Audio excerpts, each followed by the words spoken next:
Hello everyone, this is OneManOneCamera. Today is Saturday, December 21st, and we're going to take a look at the MSG Sphere at the Venetian. Let's see what's happening. Now, in case you're wondering where the location is, we are behind the high roller. There's the high roller. There is the Venetian. There is the top of the Palazzo.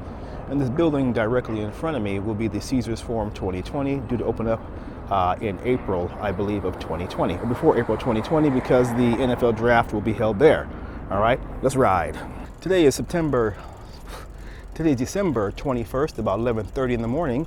Let's take a look at the MSG Sphere at the Venetian and see what's happening.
Now, I just read today that they're at the 4th floor of construction on this, and they do seem to be on pace from what I've read. Once again, I have not read any negative articles as far as being on time or late.